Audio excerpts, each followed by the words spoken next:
आपका बहुत बहुत स्वागत है। इस वीडियो के माध्यम से आपको उपलब्ध करा रहे हैं अर्थशास्त्र के महत्वपूर्ण बहुविकल्पीय प्रश्नोत्तर। आपको ध्यान देना है, जितना मैं प्रश्न बताता हूं आप नोट्स जरूर बना लीजिए। गारंटी है जो मैं बताऊंगा वहीं से पेपर में आएगा। बहुत सारे प्रश्नों की श्रृंखला होगी, कई जगह से मैंने प्रश्न को कलेक्ट किया है। हमारे पास जो भी सुविधा है इसी व्हाइट बोर्ड के माध्यम से मैं आपको बताऊंगा। एक एक प्रश्न आपको हमारे साथ लिखते चलना है अपनी कॉपी में। जहाँ पर लेट होने लगे वीडियो को रोक करके लिखना है आपको। ये वीडियो आपके बहुत ज़्यादा काम की है। आप किसी भी परीक्षा की तैयारी कर रहे हैं, जहाँ पर अर्थशास्त्र आपके सिलेबस में है, वहाँ पर हमारा प्रश्न जरूर पूछा जाएगा। आपको एक प्रश्न बताते हैं, आप हमारे साथ लिखते चलिए। पहला प्रश्न बहुविकल्पी है, कह रहा है अर्थशास्त्र के जनक हैं। जैसा कि आप कोई सब्जेक्ट पढ़ेंगे, उसके जनक, उसके पिता कौन है, तो आपसे पूछा जाता है अर्थशास्त्र के जनक हैं। विकल्प दिए हैं, विकल्प मैं नहीं लिख रहा हूं इस प्रश्न के माध्यम से। लिखने को मैं लिख भी सकता हूं, लेकिन आपको शायद रटना पड़ जाए। रट लीजिए। अर्थशास्त्र के जनक में कहा गया है, पहला मार्शल, दूसरा रिकार्डो, तीसरा एडम स्मिथ, चौथा रॉबिन्स। और भी कुछ नाम दे सकते हैं। ऐसा नहीं है कि कोई प्रश्न पूछा जाए और आपको यही 4 विकल्प दे दे और यही इसी में से उत्तर। ऐसा नहीं है। रॉबिन्स के स्थान पे किन्स भी कह सकता है, मार्शल भी कह सकता है। तो आपको उत्तर ध्यान देना है इसमें क्या है, अर्थशास्त्र के जनक कौन है। जिंदगी में कभी भूलना नहीं है, एडम स्मिथ। कौन है? Adam Smith. अर्थशास्त्र के जनक कौन है? Adam Smith. याद रखिएगा, कभी भूलना नहीं है। हमारे आधार पे, हमारे अनुसार अगर आप पढ़ेंगे तो आपका फ़ायदा ही फ़ायदा है। अगला प्रश्न मैंने निकाला हुआ है, अर्थशास्त्र का में अध्ययन किया जाता है। दूसरा, अर्थशास्त्र में अध्ययन किया जाता है। भैया, अर्थशास्त्र में किसका अध्ययन किया जाता है? आपके सामने विकल्प ऐसे दिए हैं। ए, आर्थिक क्रियाओं का, बी, अनार्थिक क्रियाओं का, सी, दोनों, मतलब आर्थिक और आर्थिक दोनों इसका मतलब हुआ, डी, इनमें से कोई नहीं। आपको ध्यान देना है, अर्थशास्त्र में अध्ययन किसका किया जाता है? उत्तर आपका सही होगा, आर्थिक क्रियाओं का। आर्थिक क्रिया किसे कहते हैं? जो क्रिया पैसे के लिए की जाए, अपने जीवन यापन के लिए की जाए। पैसे के लिए, पैसा काहे लिए आदमी इकट्ठा करता है, रुपया काहे इकट्ठा करता है? अपने जीवन के लिए, अपनी आवश्यकताओं को पूरा करने के लिए जो क्रिया की जाती है उसे आर्थिक क्रिया कहते हैं। अपनी आवश्यकताओं को पूरा करने के लिए जो क्रिया, हम कोचिंग पढ़ा रहे हैं, पैसा कमाना मेरा उद्देश्य है, ज्ञान बांट के पैसा कमाना मेरा उद्देश्य है, ये आर्थिक क्रिया कहलाएगी। फ्री में पढ़ाएं तो अनार्थिक क्रिया कहलाएगी। पैसे से कोई मतलब ना हो, ऐसा कोई है ही नहीं जिसको पैसे से ना मतलब हो। तो हमारे कहने का मतलब आर्थिक क्रिया आपका विकल्प सही होगा। आपको जो मैं प्रश्न बता रहा हूं ना, याद रखना, आपके काम का सब प्रश्न है। हमारे पास जो सुविधा है उस सुविधा के माध्यम से हम आपको बता रहे हैं। अगला प्रश्न कहा गया है, रॉबिन्स के अनुसार साधन व साध्य हैं। रॉबिन्स कौन है? अर्थशास्त्री। रॉबिन्स के अनुसार साधन व साध्य हैं। साधन का मतलब क्या होता है? साधन का मतलब जिससे काम किया जाता है। ठीक है, साधन व साध्य कह रहे हैं, सीमित, असीमित। ध्यान देना, सीमित भी है, असीमित भी है। ए विकल्प, बी विकल्प, सी विकल्प, डी विकल्प। प्रश्न को समझाएंगे भी एक बार और। सीमित, उसके बाद असीमित, इसमें कह रहा है असीमित, सीमित, उसके बाद दोनों सीमित, दोनों असीमित, दोनों सीमित, दोनों असीमित। ध्यान देना, प्रश्न को समझना बेहद जरूरी है। तुरंत आपको हम बताते हैं साधन क्या है। भैया हमारे पास मोटरसाइकिल है, एक टैटू हमारे घर में चलाने वाले 2 लोग हैं मान लीजिए, तो मोटरसाइकिल क्या है, सीमित है, और आना जाना कहीं पर असीमित है।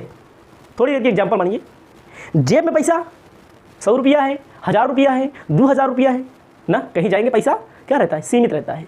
और आवश्यकता क्या होती है, असीमित होती है। रास्ते में गोलगप्पा मिल गया, खा लेंगे, ठीक है। रास्ते में पता लगा 2000 रुपये लिए, मान लीजिए कोई सामान सस्ता मिलने लगा, कोई सामान बिक रहा है, मन करता है बहुत लेने का, लेकिन क्या है, हमारी मांगें असीमित है और हमारे पास, हमारे जेब में पैसा जो है सीमित है। साधन का मतलब जो हमारे पास पैसा है, धन है, वो साधन होगा। जो हमारी आवश्यकता है, साध्य जिसे कहेंगे आवश्यकता है, आवश्यकताएं हमारी क्या है, असीमित है। 2 उत्तर पूछ रहा है इसमें। रॉबिन्स के अनुसार साधन असीमित है, साधन असीमित नहीं है, साधन सीमित है। स्कूल सीमित है, कॉलेज सीमित है, बिजली सीमित है, असीमित नहीं है बिजली, जो हम लोग बिजली का प्रयोग करते हैं। समझिए आप, हमारे जेब में पैसा, मेन पैसा है, यहाँ पर पैसे का एग्जाम्पल देंगे, पैसा हमारे पास सीमित है। साधन का मतलब, साध्य का मतलब जो हमारी आवश्यकताएं हैं, जो हमारी ज़रूरतें हैं, वो क्या हैं, असीमित है। यही विकल्प आपका सही होगा इसमें। साधन सीमित है, इसको याद रखिएगा। साधन का मतलब कुछ लोग सोच रहे होंगे, सोचते हैं टेम्पू, बिल्कुल इसको याद रखिएगा। कुछ लोग सोचते होंगे बस, ठीक है। साधन का मतलब होता है जिससे कोई काम कराया जाए। अर्थशास्त्र में आर्थिक क्रियाओं की चर्चा की जाती है। चौथा नंबर प्रश्न, चौथे नंबर प्रश्न में कहा गया है धन मनुष्य के लिए है, ना कि मनुष्य धन के लिए। धन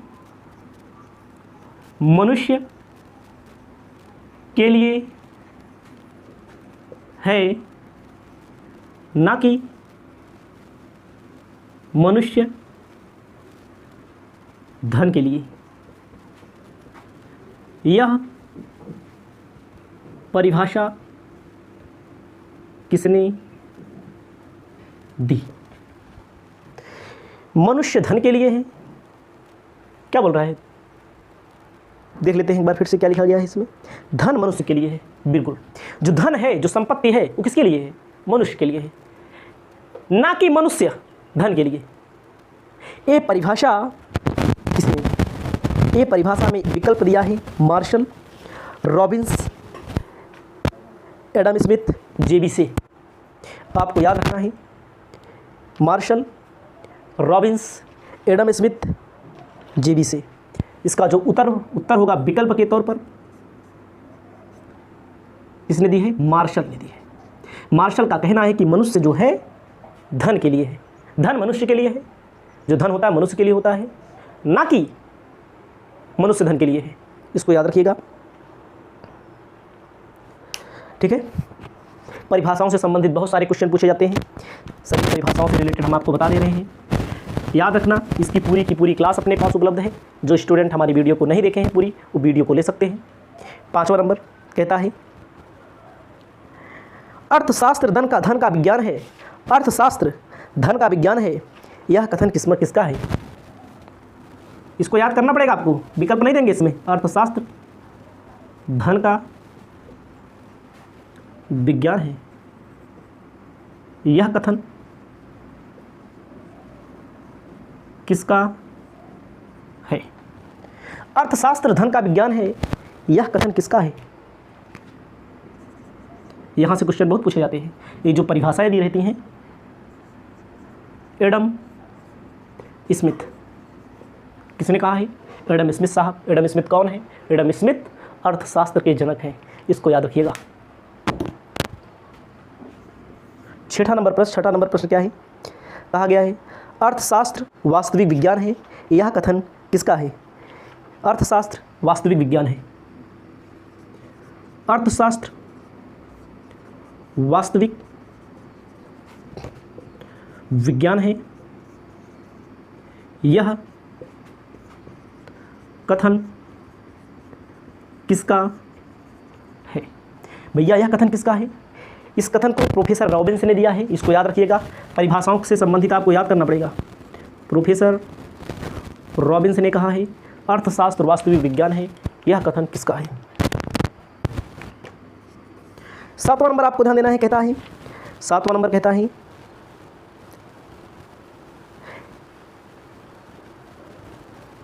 मार्थल आवश्यकता विहीनता का अर्थशास्त्र है,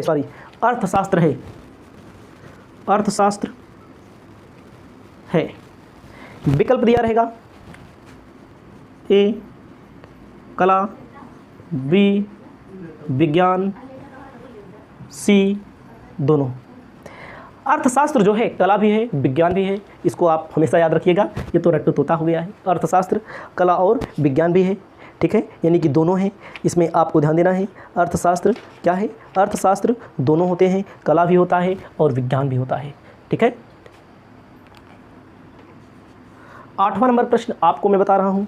8वें नंबर में प्रश्न में कहता है कि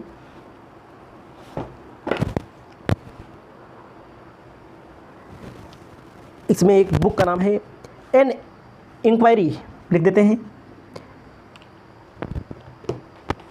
N enquiry, an enquiry into the nature of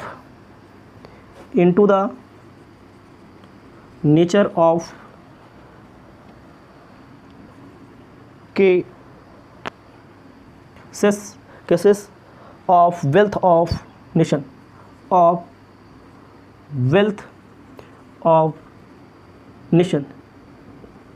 के लेखक। ये पुस्तक का नाम है, इस पुस्तक के लेखक कौन है? An enquiry into the nature of causes of wealth of nation. इस बुक के लेखक का नाम कौन है? किस अर्थशास्त्री ने इस बुक को लिखा हुआ है? इस बुक को लिखा हुआ है किसने? एडम स्मिथ ने। किसने? एडम स्मिथ ने इस बुक को लिखा हुआ है, एडम स्मिथ। और इस बुक में किस चीज़ की बात की गई है? धन के विज्ञान की बात की गई है। किसकी विज्ञान की बात? धन के विज्ञान की बात कही गई है। किसके विज्ञान की बात कही गई है? धन के विज्ञान की बात कही गई है। आपको यहाँ पर ध्यान देना है, धन के विज्ञान की बात किसमें कही गई है? इस बुक में। इसके लेखक एडम स्मिथ साहब हैं। 9वां नंबर प्रश्न, 9वें नंबर प्रश्न में आपको ध्यान देना है मानव कल्याण के संबंध में आर्थिक विचार प्रस्तुत करने वाले अर्थशास्त्री। मानव कल्याण के विषय में, मानव कल्याण के विषय में आर्थिक विचार प्रस्तुत करने वाले अर्थशास्त्री कौन है? मानव के कल्याण के विषय में आर्थिक विचार प्रस्तुत करने वाले अर्थशास्त्री कौन है? इसमें आपको ध्यान देना है प्रोफेसर, उत्तर होगा प्रोफेसर मार्शल। कौन है? Professor Marshall. इसको आप याद रखिएगा। एक बार फिर से आपका बहुत बहुत स्वागत है। मैं राजकुमार मौर्य इस वीडियो के माध्यम से आपको उपलब्ध करा रहे हैं रॉयल्टी से संबंधित महत्वपूर्ण बहुविकल्पीय प्रश्नों के उत्तर। आपको ध्यान देना है रॉयल्टी चैप्टर का नाम है, जिसे हिंदी में अधिकार शुल्क कहते हैं। अगर आपने इस चैप्टर से संबंधित न्यूमेरिकल और थ्योरिकल नहीं पढ़ा है तो आपको पढ़ना होगा। सीधा बहुविकल्पीय प्रश्न आपके समझ में नहीं आने वाला। यदि आपने नहीं पढ़ा है, पूरी की पूरी वीडियो क्लास उपलब्ध है, आप हमें अवगत कराइए, आपको पूरी की पूरी क्लास मिल जाएगी। शुरुआत करते हैं पहले नंबर प्रश्न से। मैंने प्रश्नों को छांट कर लिखा है। इस वीडियो के माध्यम से जितना भी प्रश्न मैं बता रहा हूं, आपको अपनी कॉपी में अपने आप से नोट्स जरूर बनाना पड़ेगा।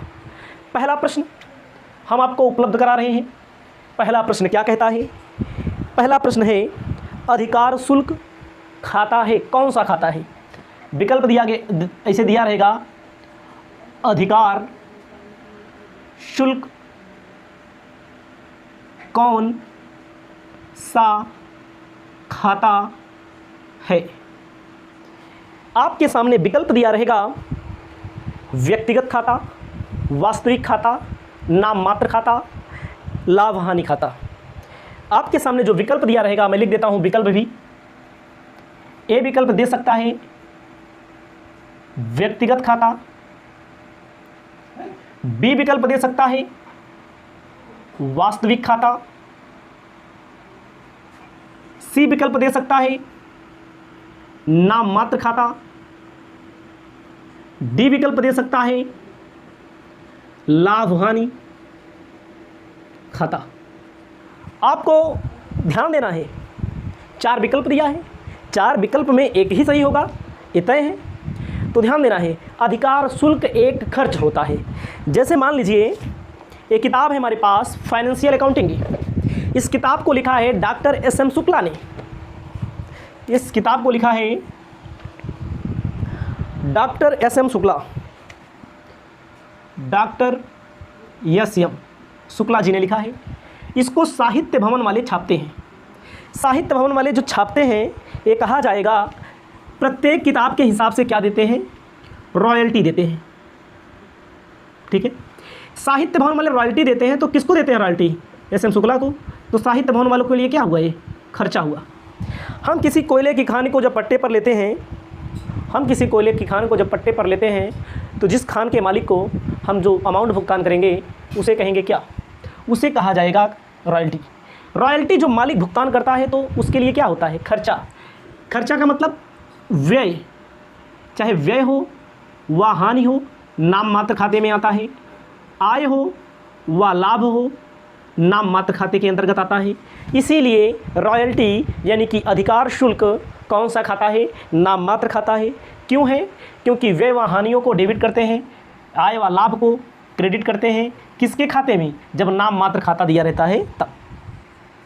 पहला विकल्प, पहले में सी वाला विकल्प आपका सही है। अधिकार शुल्क नाम मात्र खाता है क्योंकि अधिकार शुल्क खर्चा है। दूसरा नंबर प्रश्न कहा गया है लघु कार्य से क्या आशय है। लघु कार्य से क्या आशय है। लघु कार्य को इंग्लिश में शॉर्ट वर्किंग कहते हैं। लघु कार्य का आशय है, लघु कार्य का मतलब होता है शॉर्ट वर्किंग। जब न्यूनतम किराए से कम काम हुआ रहता है तो उसे कहते हैं लघु कार्य। जब न्यूनतम किराए से कम काम हुआ रहता है तो उसे क्या कहते हैं, लघु कार्य। कह रहा है लघु कार्य का आशय है। सूत्र दिया गया इसमें, अधिकार शुल्क माइनस न्यूनतम किराया, हम इंग्लिश में लिख दे रहे हैं royalty minus minimum rent, B minimum rent minus royalty, C royalty plus minimum rent, royalty plus minimum rent, D इनमें से कोई नहीं। इनमें से कोई नहीं। आपको ये नहीं ध्यान देना कि हम कहाँ से देख करके बता दे रहे हैं प्रश्नोत्तर बहुत मिल जाएगा। टिप्पणी जो हमारी है इसको समझिए, जो मैंने इसके पहले चैप्टर पढ़ाया है उसको समझिए। ठीक है भैया, लघु कार्य का मतलब होता है जब काम कम हुआ। जैसे मिनिमम रेंट होता है जब 10,000, जैसे जब मिनिमम रेंट होता है 10,000, काम हुआ रहता है 8,000, 10,000 में 8,000 निकाल दिया जाता है, तो जो 2,000 कम काम हुआ उसे कहते हैं शॉर्ट वर्किंग लघु कार्य। न्यूनतम किराए में से जब रॉयल्टी का अमाउंट घटा दिया जाता है, मिनिमम रेंट में जब रॉयल्टी का अमाउंट, मिनिमम रेंट ज़्यादा हो रॉयल्टी कम हो तो उसे कहते हैं शॉर्ट वर्किंग। अब एक प्रश्न और बन सकता है, तीसरा आधिक्य। आधिक्य मतलब क्या होता है इंग्लिश में, सरप्लस का आशय है। आधिक्य का मतलब होता है ज़्यादा। इसी का उल्टा हो जाता है, याद रखिएगा। प्रश्न जब पूछ रहे आधिक्य का आशय है तो रॉयल्टी में से मिनिमम रेंट घटाओ, रॉयल्टी रहेगी और मतलब कि जब रॉयल्टी रहेगी मिनिमम रेंट में से रॉयल्टी घटाएंगे और इसमें क्या होगा, रॉयल्टी में से माइनस मिनिमम रेंट। रॉयल्टी ज़्यादा रहेगी, मिनिमम रेंट कम रहेगा। याद रखिएगा, यहाँ पर मिनिमम रेंट ज़्यादा रहेगा, रॉयल्टी कम रहेगी। इसको याद रखिएगा, भूलने ना पाएँ। रॉयल्टी में से मिनिमम रेंट जब घटाया जाएगा, रॉयल्टी जैसे यहाँ रहेगी 12,000, मिनिमम रेंट 10,000, तो क्या निकल के आएगा, आधिक्य निकल के आएगा। इसको आप अपनी कॉपी में लिख लें। रॉयल्टी मतलब कि विकल्प ए वाला सही होगा। विकल्प वही लिखा जाएगा, विकल्प अलग से नहीं लिखना है आपको। मैं आपको समझा रहा हूँ एक एक प्रश्न, जितने भी मैं बताऊँ आप समझते चलिए। वैसे भी इसके पहले पूरा का पूरा क्लास मैंने उपलब्ध कराया है, आपको मैं अवगत कराना चाहता हूँ। कोई भी क्लास ना मिली हो तो आप हमें अवगत कराएंगे तो आपको मिल जाएगी। अगला है अधिकार शुल्क में सम्मिलित किया जाता है। अधिकार शुल्क में सम्मिलित किया जाता है। अधिकार शुल्क में क्या सम्मिलित किया जाता है आपको मैं बताना चाहता हूँ। इसमें दिया गया है पेटेंट के स्वामी को प्रयोग होने से प्राप्त होने वाली राशि, लेखक के प्रकाशक को प्राप्त होने वाली राशि, पट्टादाता को पट्टे के खनिज पदार्थों के खनन हेतु प्राप्त होने की राशि। विकल्प दिया गया है कई, तो आपको विकल्प नहीं रखना है इसमें मेरे भाई। अधिकार शुल्क में क्या शामिल किया जाता है, अधिकार शुल्क के प्रकार हमने बताया है, आपको नहीं बताया है तो फिर से सुन लीजिए, आपको याद ना हो। पहला होता है जैसे किताब कोई व्यक्ति लिखता है, कंपनी कोई छपवा करके बेचती है, तो यहाँ पर अधिकार शुल्क का प्रयोग किया जाता है। पेटेंट होता है कोई दवा का, कोरोना वाली दवा बनी उसका पेटेंट होता है ना, कंपनी का सूत्र, पेटेंट मतलब मान लीजिए सूत्र, कंपनी अपना सूत्र तभी देगी जब उसका भुगतान किया जाएगा, कुछ अमाउंट, कुछ अधिकार शुल्क दिया जाएगा। कोयले के संबंध में होता है, तेल कुओं के संबंध में होता है, खदानों के संबंध में, खानों के संबंध में, तमाम जगह रॉयल्टी का प्रयोग किया जाता है। इसीलिए आपको ध्यान देना है, अधिकार शुल्क में सब सम्मिलित किए जाएंगे। 5वां नंबर प्रश्न हमारे लिए कहता है पट्टादाता के लिए अधिकार शुल्क है, पट्टादाता के लिए प्राप्त अधिकार शुल्क है। पट्टादाता के लिए, पट्टादाता किसे कहते हैं, दाता के लिए अधिकार शुल्क है। पट्टादाता के लिए अधिकार शुल्क क्या है, ध्यान दीजिएगा, विकल्प दिया रहेगा आपके सामने। आयगत आय, संपत्ति है, पूंजीगत आय है। लिख देते हैं ताकि आपको कन्फ्यूजन ना हो। उत्तर तो आपका होगा आयगत आय, दिया रहेगा पूंजीगत आय, संपत्ति। आप समझिए, हम कोई किताब लिख दें, मान लीजिए हम कोई किताब लिख दें, कोई कंपनी हमारी किताब को छाप कर बेचे, भैया जितना बेचेगी किताब हमेशा पैसा हमारे पास आता रहेगा। भाई एक किताब के हिसाब से 10 रुपया देगी कंपनी, तब भी हमारे पास पैसा आता रहेगा, इसीलिए आयगत आय है। कौन सी आय है, आयगत आय है, इसको याद रखिएगा। 6ठा नंबर हम आपको बताने जा रहे हैं, कह रहा है लघु कार्य पूरा करने के लिए लघु कार्य खाता किया जाता है। लघु कार्य पूरा करने के लिए लघु कार्य खाता किया जाता है। लघु कार्य का मतलब शॉर्ट वर्किंग, पूरा करने के लिए लघु कार्य मतलब शॉर्ट वर्किंग को किया जाता है। विकल्प दिया गया है, क्रेडिट किया जाता है, डेबिट किया जाता है, डेबिट क्रेडिट दोनों किया जाता है। जब शॉर्ट वर्किंग होती है तो आपको एंट्री मैंने बताया होगा, royalty account debit, short working account debit to landlords account. जब शॉर्ट वर्किंग होती है तो क्या होता है, royalty account debit, short working account debit to landlord. आपको यहाँ पर ध्यान देना है, पूरा करने का अधिकार जब होता है तो एंट्री क्या होती है, लैंडलॉर्ड अकाउंट डेबिट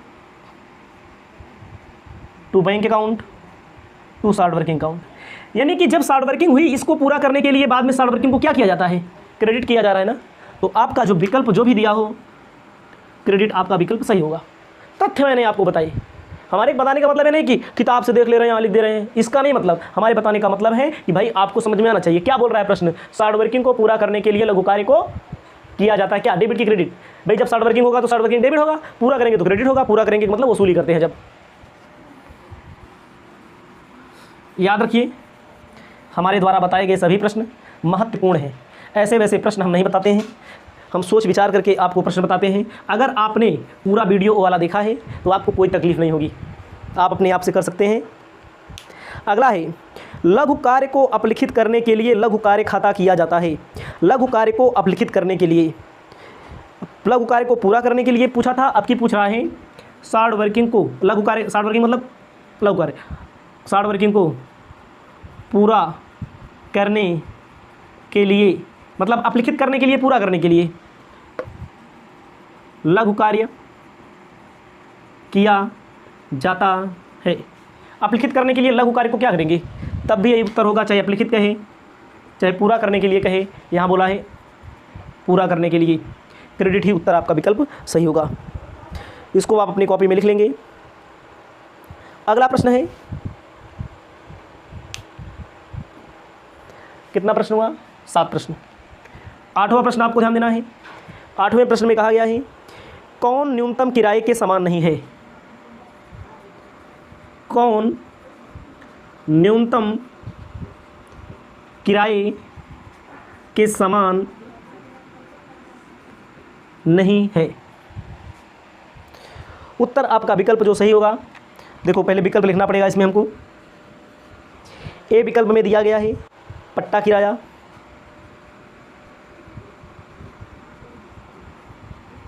बी स्थिर किराया, सी मृत किराया, डी समतल किराया। आपको यहाँ पर याद रखना है, क्या याद रखना है? कौन न्यूनतम किराए के समान नहीं है। न्यूनतम का मतलब होता है कम से कम कितने किराए का भुगतान किया जाए। देखो भैया, जो स्थिर किराया होता है फिक्स, जैसे हमको एक रॉयल्टी जहाँ पर की जाती है वहाँ पर न्यूनतम किराया, स्थिर किराए को न्यूनतम किराया कहते हैं, मृत किराए को न्यूनतम किराया कहते हैं, समतल किराए को भी न्यूनतम किराए के नाम से ही जाना जाता है। अर्थात पट्टा वाला किराया अलग होता है, ये न्यूनतम नहीं होता है। पट्टा जैसे मान लीजिए हमने कोई कमरा किराए पे लिया, या किसी से मैंने कोई अनुबंध किया तो पट्टा किया, तो पट्टा का अलग किराया है, न्यूनतम उसमें होता है। एक होता है कि एक किराया होता है हमको किराया देना पड़ेगा, एक होता है कम से कम कितना देना पड़ेगा। तो न्यूनतम किराए को 3 नामों से जाना जाता है। मिनिमम रेंट के नाम से इंग्लिश में कह सकते हैं, स्थिर किराया, मृत किराया, समतल किराया के नाम से जानते हैं। 9वां नंबर प्रश्न, रॉयल्टी की गणना किसके आधार पर की जाती है? रॉयल्टी की गणना किसके आधार पर की जाती है? आपको क्या पता है रॉयल्टी की गणना किसके आधार पर की जाती है? दिया रहेगा, दिया गया है विकल्प उत्पादन, विक्रय, उत्पादन एवं विक्रय,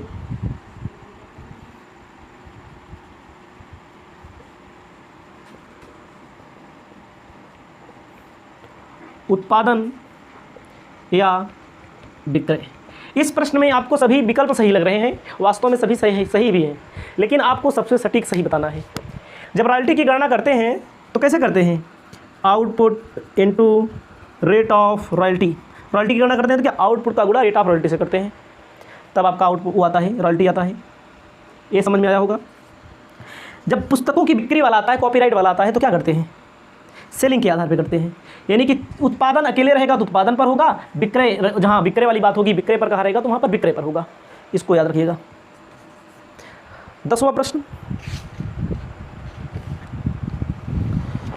10वां प्रश्न कह रहा है सरकार पट्टेदार को पट्टे की प्रारंभिक अवधि में आर्थिक सहायता देती है जिसे कहा जाता है।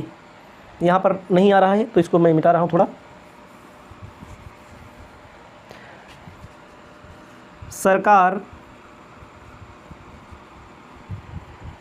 पट्टे की अवधि में जो सरकारी सहायता देती है उसे क्या कहते हैं?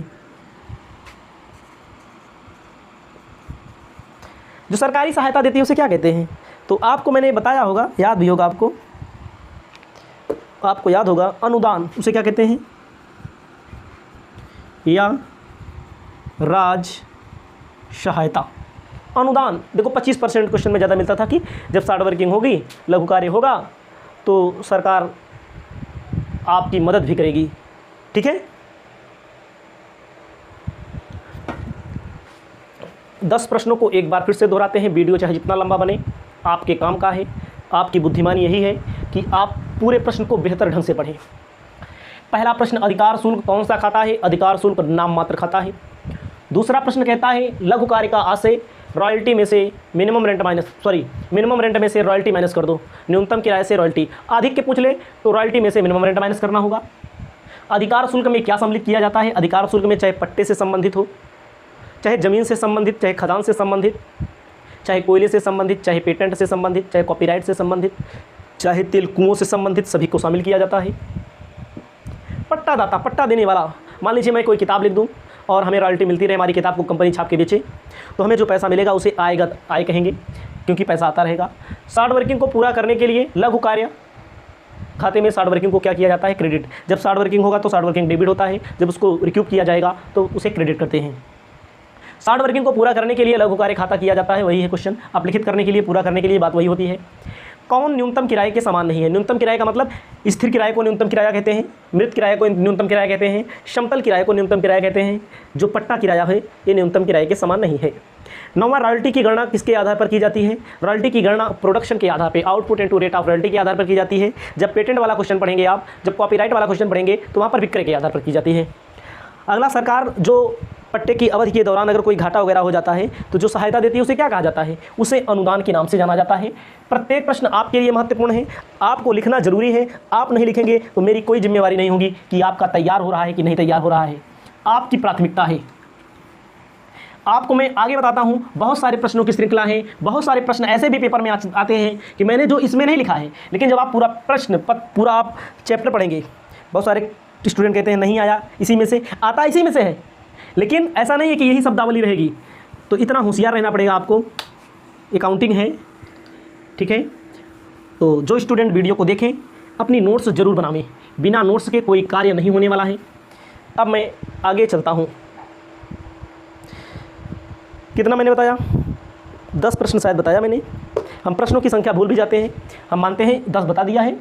11वां, कोई भूल चूक हो प्रश्नों की संख्या में तो बुरा नहीं मानना है आपको। कह रहा है न्यूनतम किराया जाना जाता है, न्यूनतम किराया जाना जाता है। न्यूनतम किराया जाना जाता है। न्यूनतम किराया किसे जाना जाता है? कह रहा है पूर्ण किराया को, ए कह रहा है पूर्ण किराया, बी कह रहा है मृत किराया, सी कह रहा है आवश्यक किराया, आवश्यक किराया, डी कह रहा है अदत्त किराया। अदत्त मतलब क्या होता है? बकाया, अदत्त किराया। आपको ध्यान देना है, न्यूनतम किराए को मृत किराए के नाम से जाना जाता है। मृत किराए का मतलब आपको यानी कि जो पट्टा लिया हुआ है, पट्टा लेने वाला चाहे 1 रुपया ना कमाए भैया, उसको अमाउंट देना पड़ेगा, उसको कुछ धनराशि भुगतान करनी पड़ेगी, इसीलिए मृत किराए के नाम से जाना जाता है। 12वां नंबर प्रश्न, 12वां नंबर प्रश्न क्या कहता है? नजराने के रूप में दी गई धनराशि को किससे अपलिखित किया जाएगा? नजराना किसे कहते हैं? नजराना को पगड़ी भी कहते हैं, ठीक है। के रूप में भुगतान, नजराने के रूप में भुगतान की गई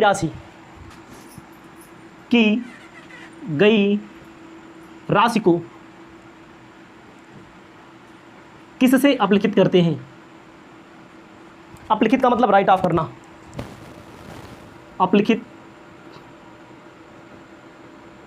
करते हैं नजराने के रूप में। नजराना मतलब पगड़ी, एडवांस। जैसे कोई कमरा वमरा लेने जाओ ना, कहते हैं पहले कुछ भैया पगड़ी दो, एडवांस दो, ठीक है, एडवांस दो। तो उसके संबंध में कहा गया है विकल्प व्यापार खाते से, आयव्यय खाते से, लाभ हानि खाते से। आपको पता होना चाहिए। ए विकल्प दिया मान लीजिए व्यापार खाते से, बी दिया है लाभ हानि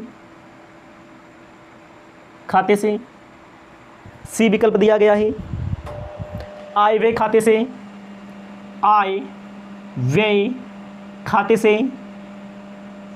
तो आपको ध्यान देना है, नजराना जब भुगतान किया जाता है तो उसे किससे अपलिखित करते हैं?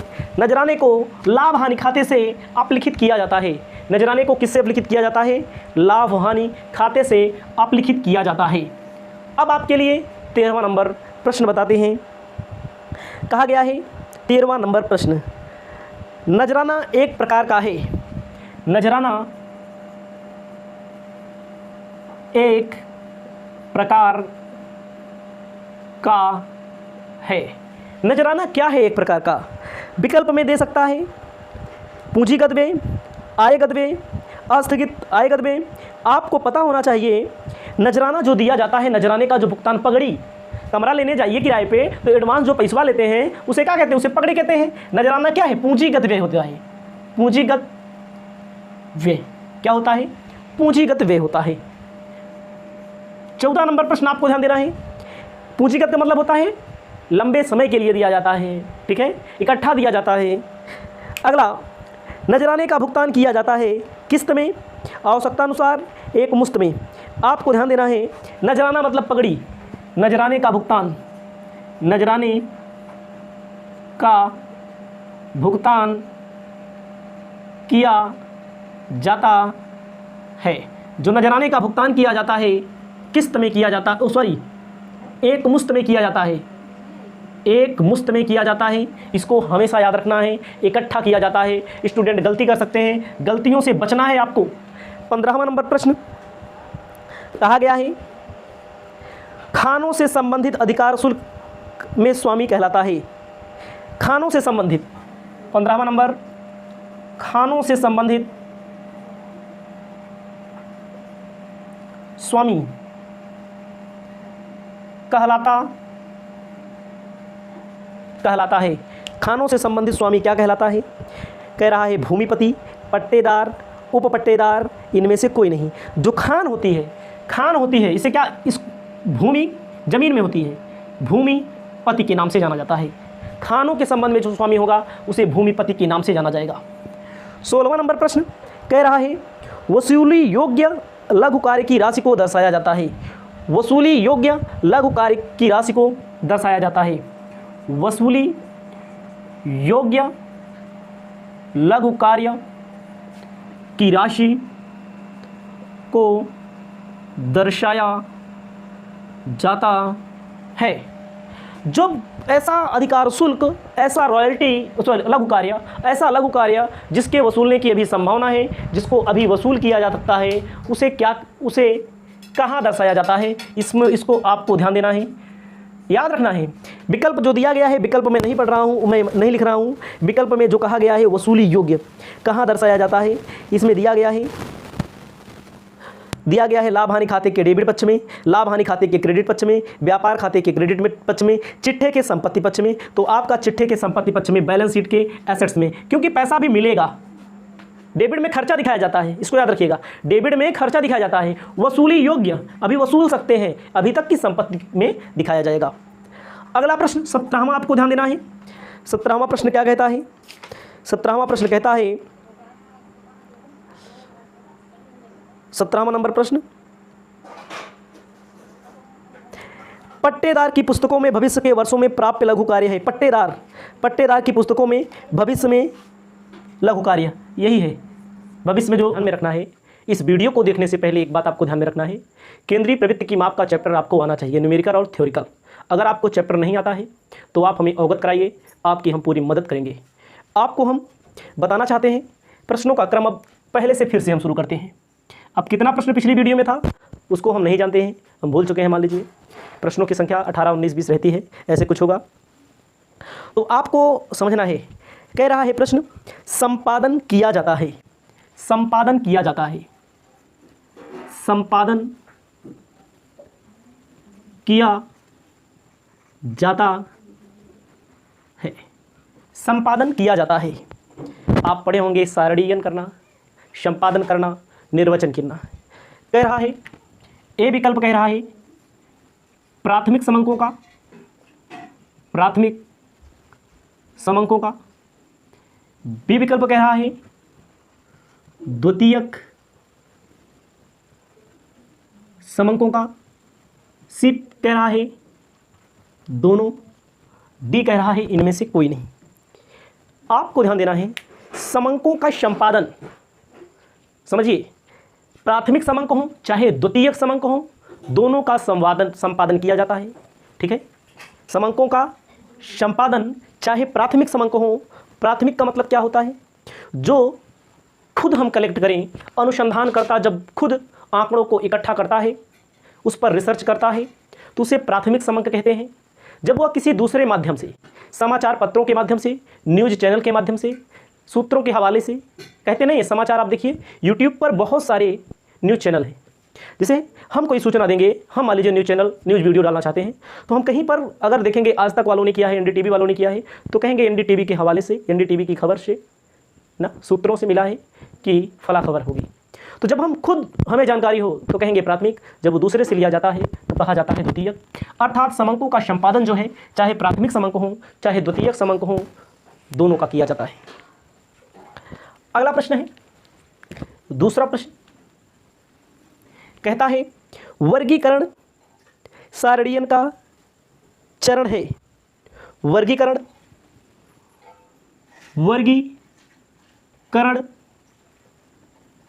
सारणियन का चरण है। जो वर्गीकरण किया जाता है, क्लासिफिकेशन किया जाता है, सारणियन का कौन सा चरण है? प्रथम, द्वितीय, अंतिम। ए विकल्प में प्रथम, बी विकल्प में द्वितीय, सी विकल्प में अंतिम। समंकों को इकट्ठा करना, संपर्कों को वर्गीकृत करना ना, समंकों को वर्गीकृत करना, ये सारणियन का पहला चरण होता है। सारणियन का कैसा चरण होता है? पहला चरण होता है। इसको आपको याद रखना पड़ेगा, इसके लिए आपको पूरा का पूरा टॉपिक पढ़ना पड़ेगा। आप मत सोचिएगा कि देख के लिख दे रहे हैं, उत्तर बता दे रहे हैं, ये सब नहीं ध्यान देना है आपको ध्यान देना है कि मैंने थ्योरी पढ़ी है कि नहीं। प्रश्न तो हमारे पास है, प्रश्न हो सकता है आपको भी मिल रहे हो किसी न किसी बुक के माध्यम से, तो आपको ये बात ध्यान रखनी है। एक एक प्रश्न को याद करना पड़ेगा, एक एक थ्योरी पूरी आपको याद करनी पड़ेगी। अच्छे से तैयारी करवा रहे हैं, इधर उधर वाली बात नहीं है इसमें। तीसरा नंबर, निम्न में से कौन सी खंडित श्रेणी है? नहीं है।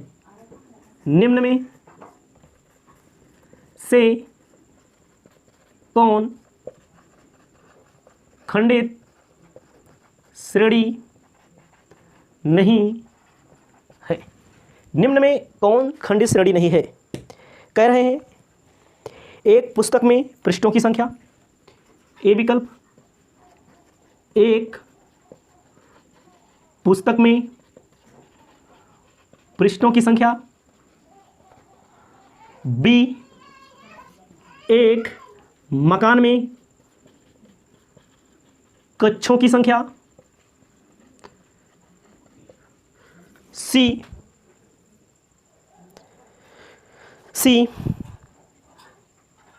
एक कक्षा में विद्यार्थियों की ऊंचाई,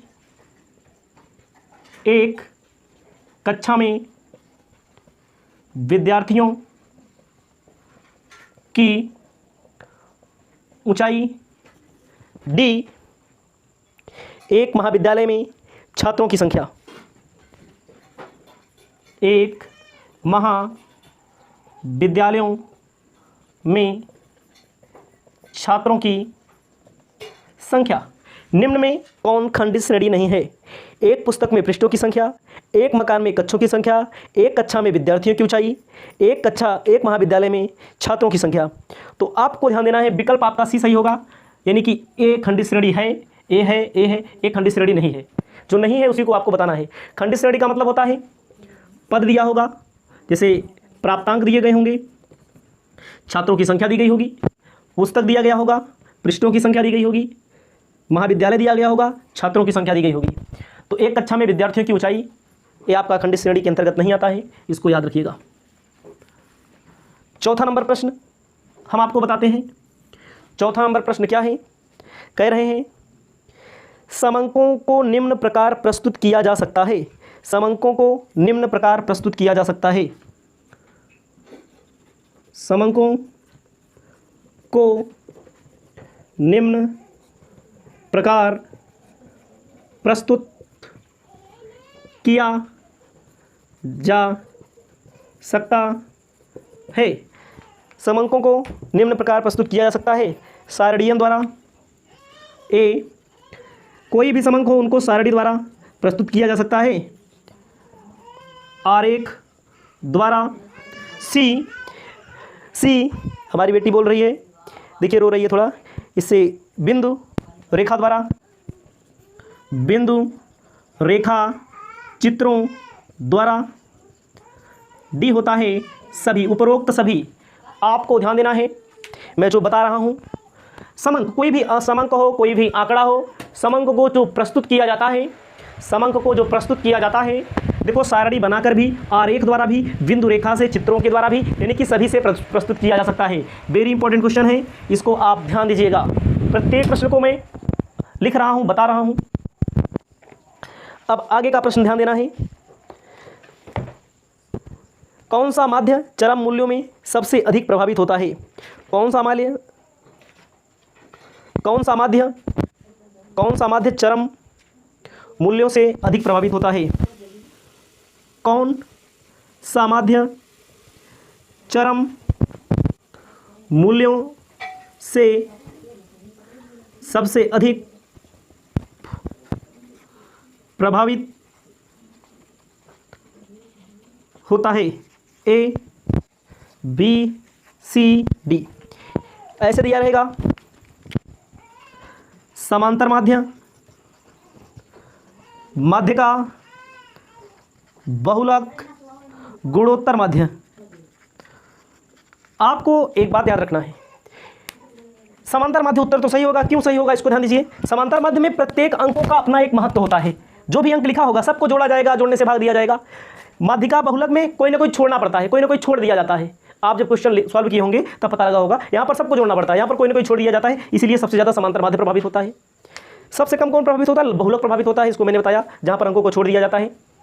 अब आपको छठा नंबर प्रश्न ध्यान देना है। छठा नंबर प्रश्न थोड़ा ऊपर लिखते हैं ताकि जगह बन जाए। छठे नंबर प्रश्न के लिए कहा गया है, छठे नंबर प्रश्न के लिए कहा गया है,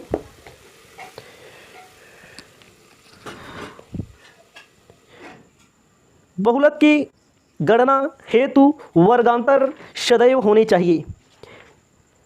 बहुलक की गणना हेतु, बहुलक की गणना हेतु वर्गांतर सदैव होने चाहिए। वर्गांतर सदैव होने चाहिए। विकल्प दिया रहेगा अपवर्जी, अपवर्जी, समान, असमान, सभी। चारों मतलब सभी का मतलब इनमें से चारों। आपको याद होना चाहिए, जब अपवर्जी दिया रहे तब बहुलक की गणना और माध्यिका की गणना हम अच्छे से कर सकते हैं। अपवर्जी मतलब होता है 0 से 10, 10 से 20, 20 से 30, 30 से 40, ऐसे 20 से 30, 30 40। कभी कभी ऐसा दे देता है 0 से 9, 10 से 19, 10 से 19, 20 से 29। तो इसको अपवर्जी का मतलब जहां अंत हो रहा है वहीं शुरू होना चाहिए, इसको बनाना पड़ता है। तो बहुलक की गणना और माध्यिका की गणना के लिए आपको अपवर्जी नहीं दिया गया है तो अपवर्जी बनाना पड़ेगा। समांतर माध्य चाहे जैसे सॉल्व कर दो आ जाता है। समांतर माध्य में कोई दिक्कत नहीं होती है, लेकिन बहुलक और माध्यिका में ये होता है। इस तरह दिया रहेगा तो ठीक है, इस तरह दिया रहेगा तो बनाना पड़ता है। इसके लिए बताया है L1 में 0.5 घटा देते हैं, L2 में 0.5 जोड़ देते हैं।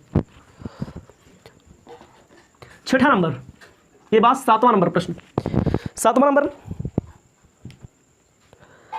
औसत प्रतिशत वृद्धि परिकलित किसकी सहायता से की जाती है? औसत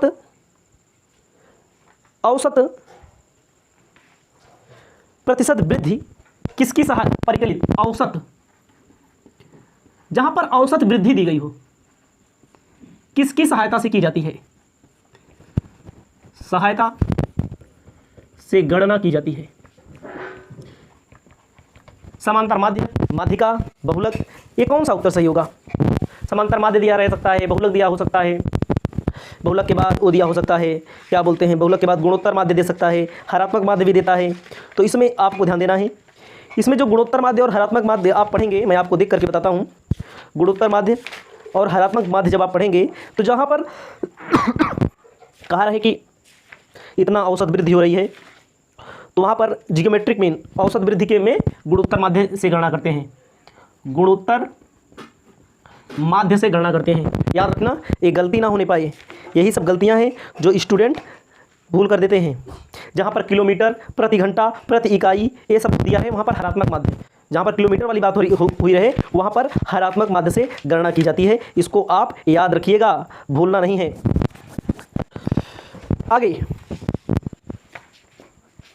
आगे प्रश्न, मध्य का ज्ञात करने का सूत्र कौन सा सत्य है? 8 नंबर प्रश्न से लिखा है, मध्य का ज्ञात करने का कौन सा सूत्र सत्य है? देखो भैया, मध्य का सूत्र बता देते हैं, बवाल खत्म। सूत्र जब आपको याद रहेगा बवाल खत्म रहेगा। तो व्यक्तिगत श्रेणी में और खंडित श्रेणी में n भागे 2 में पद का मान, और सतत श्रेणी में L1 plus L2 minus L1 upon F M minus सी। एक होता है, एक बड़ा वाला सूत्र होता है, छोटा वाला n/2 में पद का मान। पहले इसको लगाते फिर इसको लगाते हैं। देखा, पहले सूत्र है। जो स्टूडेंट पूरा पढ़े होंगे माध्यमिक बहुलक, उनको कोई दिक्कत नहीं है। मैं बार बार बता रहा हूँ, नहीं पढ़ा है आपने तो वीडियो पूरी मिलेगी, वीडियो आप लीजिए पढ़िए।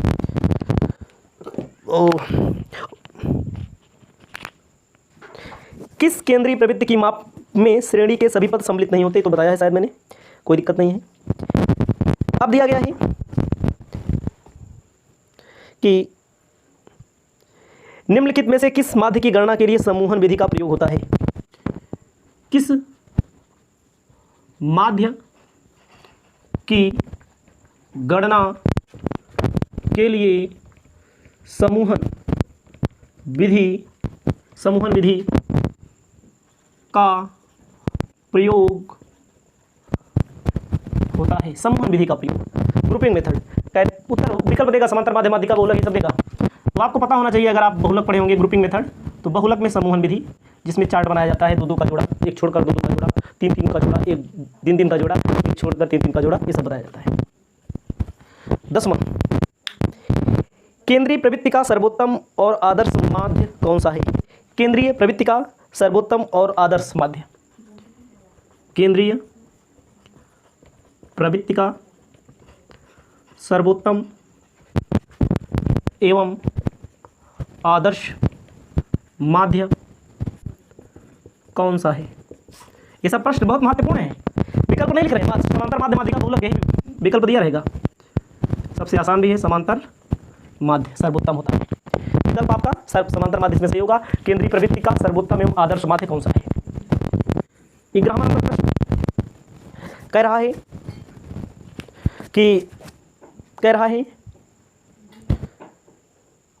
गुणात्मक मापों के लिए सर्वोत्तम माध्य कौन सा है?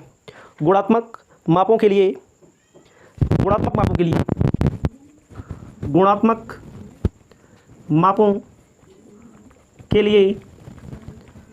सर्वोत्तम माप, अगर कोई गुणात्मक माप है, सर्वोत्तम माप होगी मध्यिका या मध्यिका, कुछ भी कहिए। उत्तर आपका क्या होगा? मध्यिका। 12वां नंबर प्रश्न सवाल दी गई है, कुछ सवाल वाल नहीं लगाएंगे इसमें, सवाल वाल लगाने का कोई मतलब नहीं है। सवाल तो बताए हैं अलग से हम, वो आपका कर्तव्य बनता है कि आप सवाल को लिखें। कह रहे हैं आगे, एक महिला की सुंदरता निम्न प्रकार का मापन है।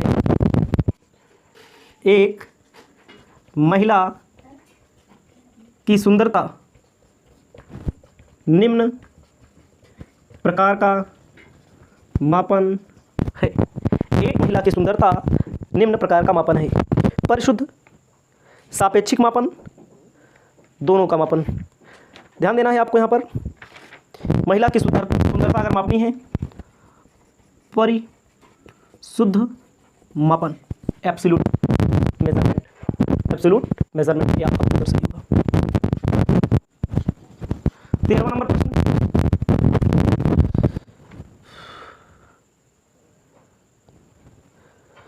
13वां नंबर प्रश्न, प्रश्न लिखा रहे हैं, प्रश्न कम भी पढ़ रहा है, लेकिन फिर भी ढूंढ करके हम आपको प्रश्न दे रहे हैं। अधिकतर सवाल नहीं बता रहे इसमें। तैयार कपड़ों के माध्य आकार हेतु कौन सा अधिक उपयुक्त होगा? तैयार कपड़ा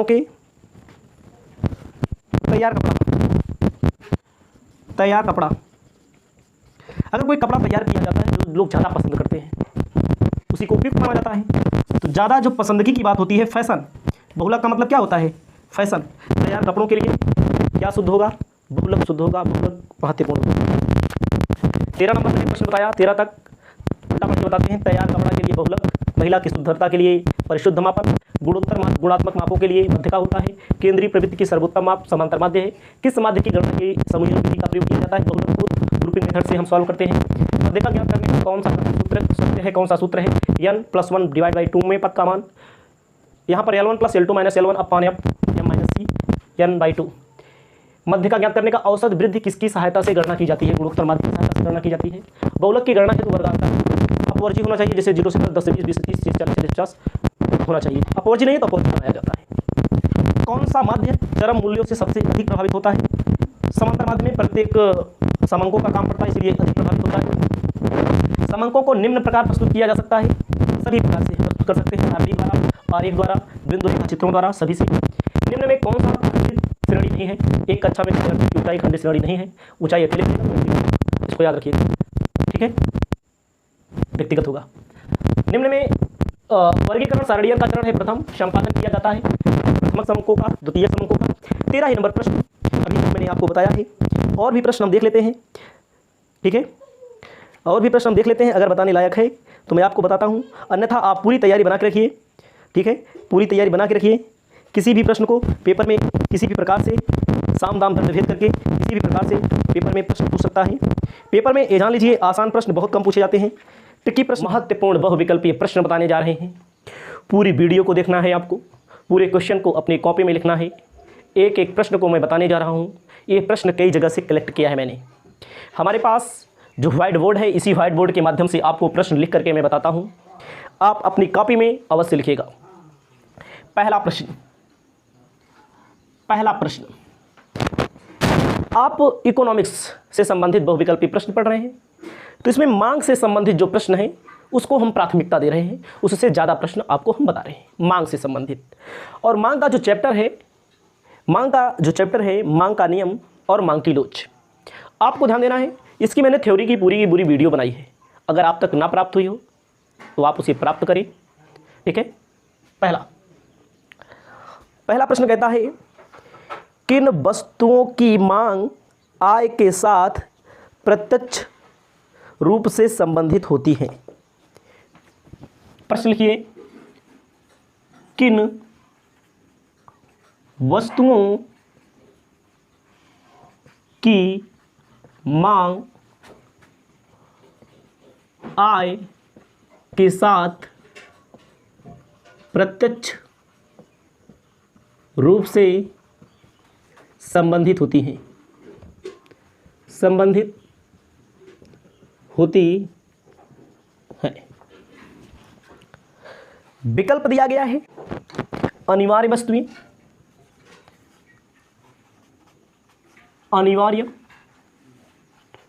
वस्तुएं, निकृष्ट वस्तुएं,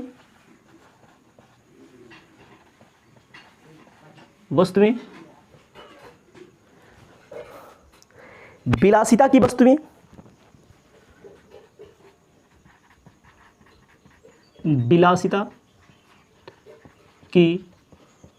वस्तुएं, डी दिया गया है उपरोक्त सभी। आपको ध्यान देना है, किन वस्तुओं की मांग का मतलब डिमांड आय के साथ प्रभावित होती है, यानी कि कौन सी वस्तु है उसकी मांग आय के साथ प्रभावित होगी। मांग आय घटेगी तो मांग पर क्या प्रभाव पड़ेगा, आय बढ़ेगी तो मांग पर क्या प्रभाव पड़ेगा, आय के साथ प्रभावित होती है। तो इसमें दिया गया है अनिवार्य वस्तुएं, निकृष्ट वस्तुएं, विलासिता की वस्तुएं, और कौन सा संबंध, प्रत्यक्ष रूप से संबंध होता है। तो आपको याद रखना है, विकल्प तो इसमें जो सही होगा, विकल्प सही होगा अनिवार्य वस्तुएं। विकल्प जो सही होगा वो कौन सी वस्तुएं, अनिवार्य वस्तुएं। लेकिन हम ऐसे लिख करके सही बताते हैं, उसका कोई मतलब नहीं है। जब उसके विपक्ष में हम तर्क देंगे, उसका मतलब होता है। आपको ध्यान देना है, अनिवार्य वस्तुएं वे वस्तुएं होती हैं जो लोग पर डे खरीदते हैं, खाने पीने का सामान, पहनने का सामान, ओढ़ने बिछाने का सामान, उसे कहते हैं अनिवार्य वस्तुएं। आय बढ़ेगी तो लोग ज़्यादा अच्छी मात्रा में खरीदेंगे, ज़्यादा मात्रा में खरीदेंगे। आय घटेगी तो हो सकता है कम मात्रा में खरीदें। मतलब कि जिसका सीधा संबंध होता है, जिसका प्रत्यक्ष संबंध होता है। अनिवार्य वस्तुओं के संबंध में कहा गया है आय बढ़ने पर अनिवार्य वस्तुओं की मांग एक सीमा तक ही बढ़ती है। आय अगर हमारी बढ़ जाती है तो हमारी मांग एक सीमा तक ही बढ़ेगी। उस बिंदु के बाद आय में उतार चढ़ाव ऐसी स्थिति में थोड़ा प्रभाव नहीं होता। वस्तुओं के उपयोग करने की एक सीमा होती है। जैसे आय बढ़ने के साथ साथ एक गरीब परिवार गेहूं पर अधिक खर्च करेगा, लेकिन एक सीमा के बाद वो नहीं खर्च करेगा। देखिए, हमारी इनकम है, हमें गेहूं खरीदना है, हमारी आय बढ़ेगी तो हम ज़्यादा गेहूं खरीदेंगे, लेकिन इतना ज़्यादा गेहूं थोड़ी ना खरीदेंगे कि बर्बाद हो जाए। अपने काम भर का 2-4-10 कुंटल जो काम भर का साल भर का होगा उसको खरीदेंगे हम। तो क्या कहा गया है, अनिवार्य का मतलब जो हम लोग अनिवार्य रूप से खरीदें खाने पीने के लिए, लेकिन एक निश्चित सीमा तक उसकी लिमिट समाप्त हो जाती है। ठीक है, ये बहुत ही अच्छा एग्जाम्पल है।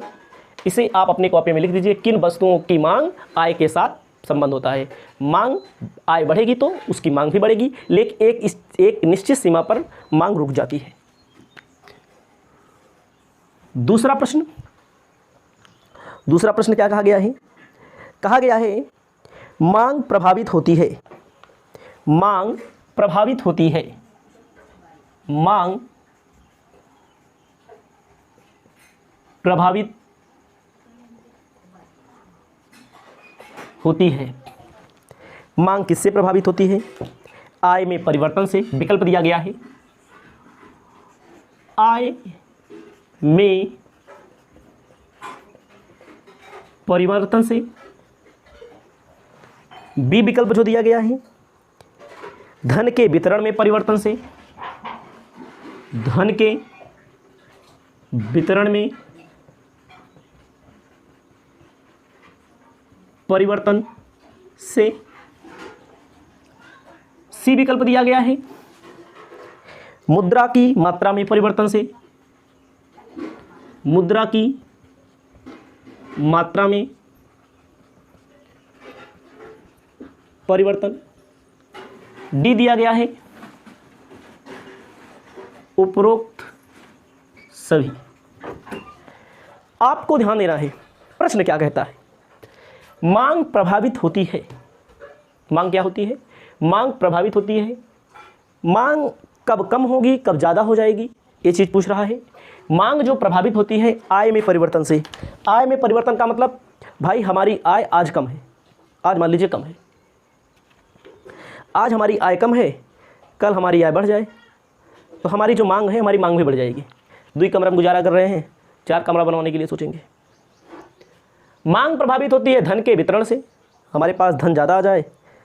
धन के वितरण का मतलब होता है धन जो होए उसे हम घर पे ज़्यादा खर्चा करना चाहें, या खाने पीने का एग्जांपल ले लीजिए, खाने पीने का पर खर्चा ज़्यादा करना चाहें।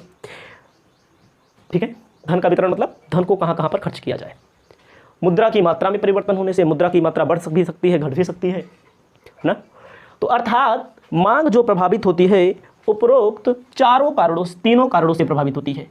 मांग मुद्रा की मात्रा में परिवर्तन से, धन के वितरण में परिवर्तन से, आय में परिवर्तन से, सबसे प्रभावित होती है। उसके बाद आपको ध्यान देना है तीसरा नंबर प्रश्न। तीसरे नंबर प्रश्न में क्या कहता है? यदि मिट्टी के तेल की कीमत घटती है, कोयला व लकड़ी की कीमत पूर्ववत रहे तो खाना बनाने के लिए। क्या प्रश्न कहता है? देखिए पूरा लिखते हैं तो समझिए। यदि मिट्टी के तेल की कीमत बढ़ती है, मिट्टी के तेल की कीमत घटती है, बढ़ती नहीं है, घटती है, कोयला व लकड़ी की कीमत पूर्ववत रहे। कोयला व लकड़ी की कीमत पूर्ववत रहे। पूर्ववत मतलब पहले की भांति रहे। तो खाना बनाने के लिए, तो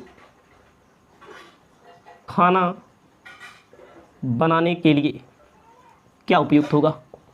विकल्प देता है बिजली की मांग बढ़ेगी। ए देता है विकल्प बिजली की मांग बढ़ेगी।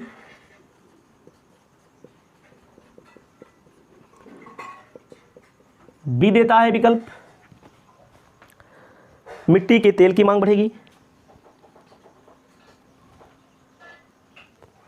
मिट्टी के तेल की मांग बढ़ेगी। कहता है कोयला व लकड़ी की मांग बढ़ेगी। कोयला व लकड़ी की मांग बढ़ेगी।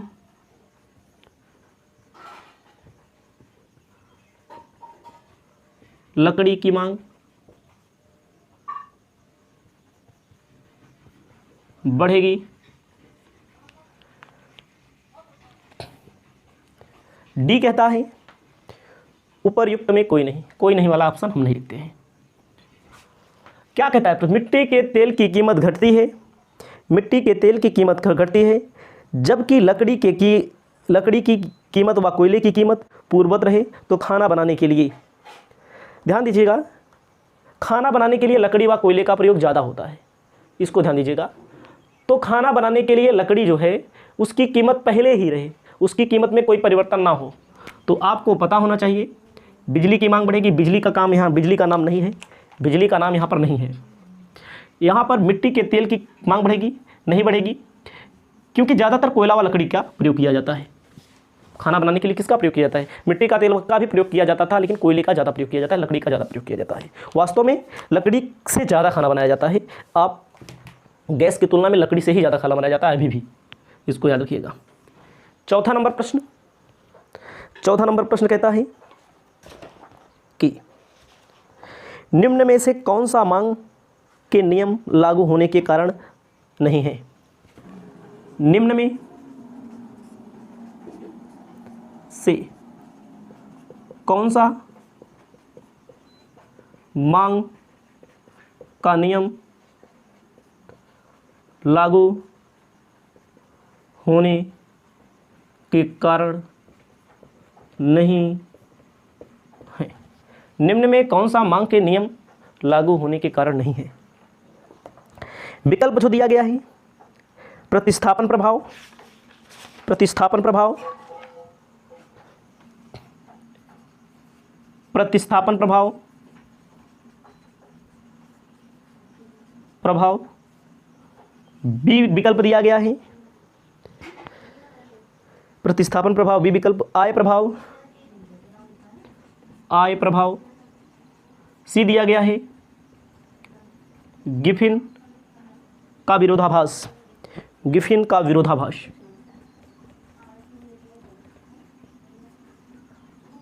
ध्यान दीजिएगा, निम्न में कौन सा मांग के नियम लागू होने के कारण नहीं है? इसमें दिया है क्या? प्रतिस्थापन प्रभाव, आय प्रभाव, गिफिन का विरोधाभास। इसमें हम आपको पढ़ करके समझा देते हैं अच्छे से। गिफिन का विरोधाभास उत्तर सही होगा इसमें। इससे मांग पर प्रभाव नहीं पड़ता है। इसमें गिफिन के विरोधाभास में कहा गया है कुछ ऐसी वस्तुएं जो निम्न कोटि की हैं, इनकी मांग कीमत कम होने पर कम हो जाती है। श्रेष्ठ किस्म के अनाज की तुलना में मोटा अनाज, इनकी मांग कीमत कम होने पर कम हो जाती है। ठीक है, जैसे मोटा अनाज, जैसे पतला चावल है, पतला चावल है, उसकी मांग कम भले हो लेकिन उसका दाम बहुत कम नहीं होगा। गिफिन का विरोधाभास का मतलब क्या है? उत्तर ही सही होगा। मांग कम हो तो कम हो जाती है। मोटे अनाज की कीमत कम आय प्रभाव के कारण व्यक्ति वास्तविक आय में वृद्धि होगी। वह इस बढ़ी हुई आय से अनाज पर लगाएगा, मोटे अनाज की मांग कम कर देगा। जैसे हमारी आय, मान लीजिए व्यक्तिगत हमारी आय आज कम हो जाए, तो जो पतला चावल है, पतला चावल मैं नहीं खरीदूंगा, मैं मोटा चावल खरीदूंगा। फिर 30 रुपया 40 रुपये किलो वाला चावल नहीं खरीद के 15-20 रुपये वाला चावल खरीदूंगा। वैसे 15 रुपये में कोई चावल नहीं, 20 रुपये वाला चावल खरीदूंगा। तो ये गिफिन का विरोधाभास क्या है? कीमत कम हो, आय कम होने पर व्यक्ति मोटा अनाज कम खरीदता है। नहीं, आय बढ़ने पर मोटा अनाज कम खरीदता है। इसको याद रखिए। इसीलिए ठीक है, आय से प्रभावित होगा, प्रतिस्थापन प्रभाव से प्रभावित होता है। अगला प्रश्न कहा गया है कि मांग का नियम यह बताता है, मांग का नियम बताता है, मांग का नियम बताता है। विकल्प आपका गिफिन का विरोधाभास सही होगा। मांग का नियम क्या बताता है?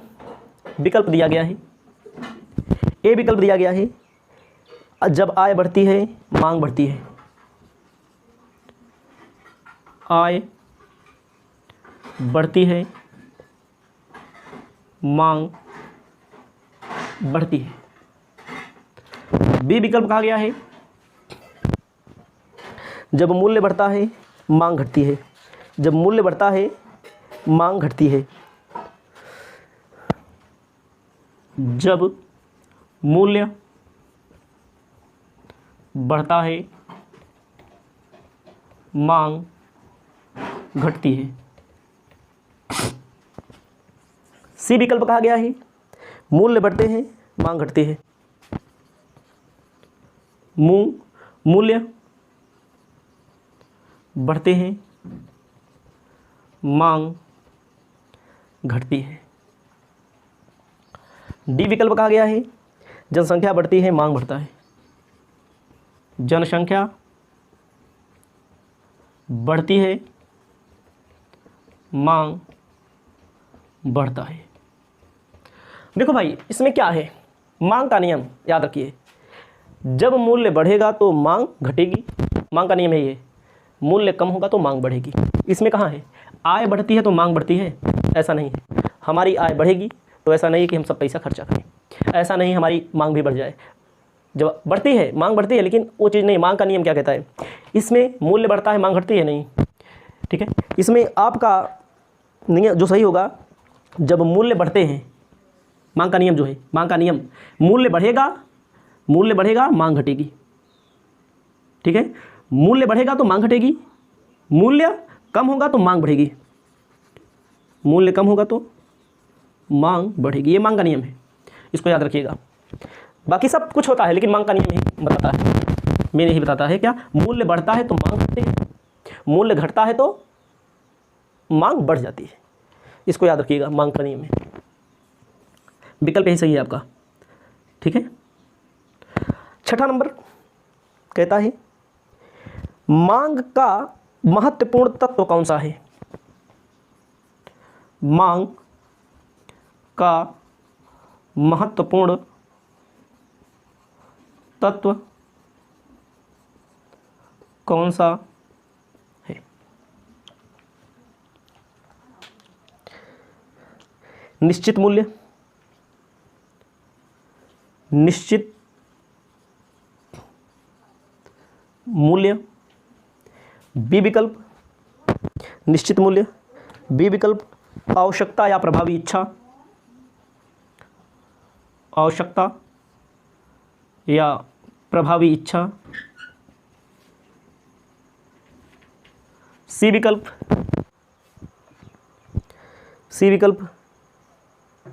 निश्चित समयावधि, निश्चित समयावधि, समयावधि, डी विकल्प सभी। मांग का महत्वपूर्ण तत्व, मांग के महत्वपूर्ण तत्व में आपको मिलेगा, मांग का एक निश्चित मूल्य होता है, आवश्यकता होगी लोगों की, एक निश्चित समयावधि में, सभी है।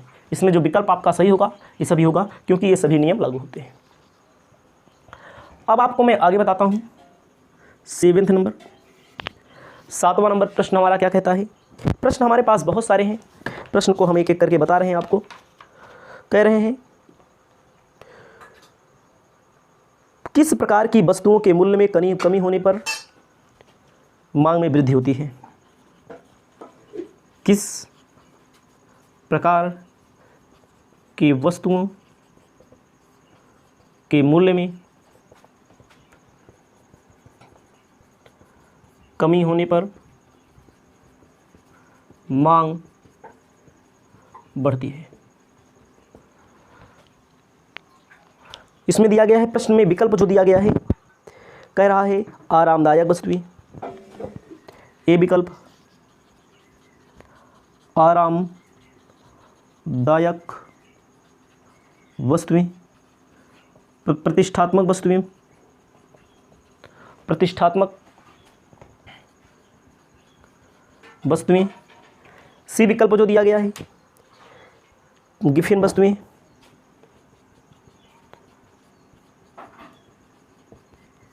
डी विकल्प दिया गया है अनिवार्य वस्तुएं। आपको पता होना चाहिए किस प्रकार की वस्तुओं के मूल्य में, जैसे मोबाइल है, महंगा वाला सस्ता हो जाए तो क्या करेंगे, कहेंगे भौकाल टाइट करना है ना, तो इसमें क्या होगा, टीवी महंगी वाली सस्ती हो जाए, ये सब प्रतिष्ठात्मक है। कार, एसी, कूल, ये सब क्या है, प्रतिष्ठात्मक। तो इसमें आपका विकल्प जो सही होगा प्रतिष्ठात्मक वस्तुओं पर सही होगा। ठीक है, प्रतिष्ठात्मक वस्तुएं आपका सही होगी। 8वां प्रश्न, 8वें प्रश्न में कहा गया है व्युत्पन्न मांग किससे होती है। व्युत्पन्न मांग किससे होती है। व्युत्पन्न मांग किससे संबंधित होती है, ऐसा कह सकते हैं। विकल्प दिया गया है उपभोक्ताओं से,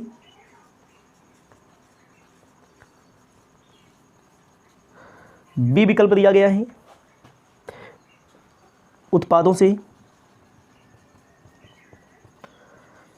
सरकार से, उपरोक्त में सभी। तो व्युत्पन्न का मतलब क्या होता है, जो उत्पन्न हो जाए, एक मांग के साथ साथ दूसरी मांग भी उत्पन्न हो जाए उसे व्युत्पन्न मांग कहते हैं। समझ रहे हैं, एक मांग से दूसरी मांग उत्पन्न हो जाए उसे व्युत्पन्न मांग कहते हैं। इसके लिए आपका जो विकल्प सही होगा उत्पाद की मांग होती है। ठीक है, उसके बाद आपको ध्यान देना है